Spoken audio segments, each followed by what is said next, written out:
कल्पना कीजिए एक ऐसी जगह जहां रोशनी नहीं पहुंचती, जहां चारों ओर सिर्फ पानी है और अंधेरा, जहां एक छोटी सी भूल आपकी जिंदगी का आखिरी फैसला बन सकती है। 2008 की एक फरवरी की दोपहर, दो दोस्तों ने एक रहस्यमयी गुफा में छलांग लगाई और उनमें से सिर्फ एक ही वापस लौटा। ये कहानी है युकातान केव ट्रेजेडी की, एक डरावनी, सच्ची और बहुत कम सुनी गई घटना जिसने गोताखोरी की दुनिया को हिलाकर रख दिया। You know my timetables and gas levels, and then the cloud goes from white to...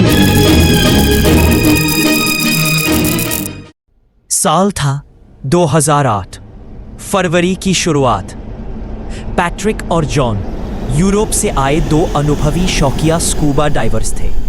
दोनों ने दर्जनों बार गुफाओं में डाइविंग की थी, लेकिन इस बार उनका सपना था मैक्सिको की युकातेन गुफा प्रणाली में उतरने का। इन गुफाओं को मायन सभ्यता देवताओं का द्वार मानती थी। ये जगह अपने सुंदर पानी और जटिल सुरंगों के लिए मशहूर है, लेकिन उतनी ही जानलेवा भी है। 2 फरवरी की सुबह सूरज उग ही रहा था। दोनों ने अपनी डाइविंग गियर तैयार की और स्थानीय गाइड की सलाह को नजरअंदाज कर दिया। हम प्रोफेशनल हैं, हमें गाइड की जरूरत नहीं। यही उनकी पहली और सबसे बड़ी भूल थी।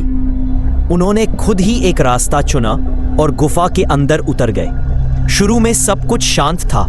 नीले पानी में धूप की किरणें चट्टानों से टकरा रही थी, एक रहस्यमयी सुंदरता। लेकिन जैसे जैसे वे आगे बढ़े, अंधेरा गहराता गया।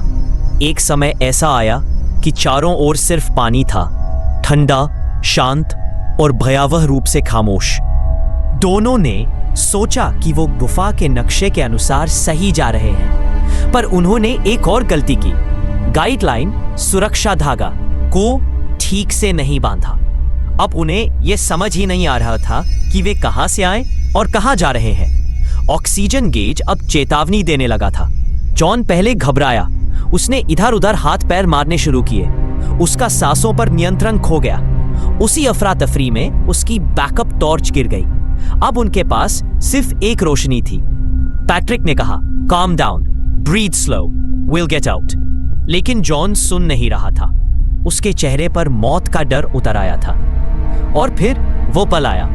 जॉन ने अचानक रेगुलेटर को मुंह से निकाल दिया, घबराया और चंद सेकंड्स में पानी में डूब गया। पैट्रिक अब अकेला था।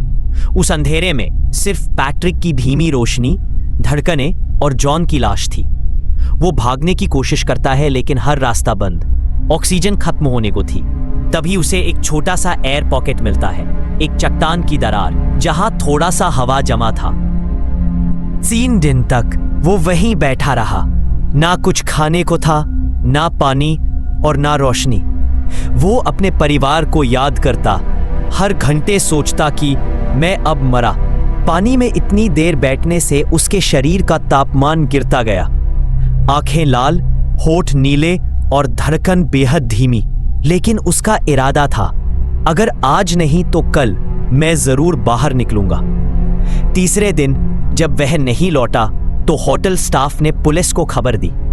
एक लोकल रेस्क्यू डाइविंग यूनिट बनी, जिसमें मैक्सिकन गुफा विशेषज्ञ और इंटरनेशनल डाइवर्स शामिल थे। वे गुफा के अंदर गए, कई चौराहों पर पहुंचे और तभी उन्हें एक हल्की सी टॉर्च चमकती दिखी। Hello, is anybody alive? और फिर एक टूटती हुई आवाज आई, I am here, please help. Patrick को बाहर निकाला गया।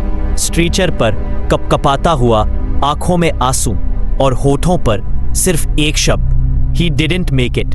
जॉन की लाश बाद में बाहर निकाली गई।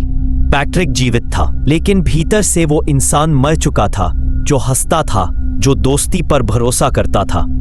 यह कहानी हमें सिखाती है कि प्रकृति के साथ अहंकार नहीं चलता। गुफा डाइविंग खेल नहीं है,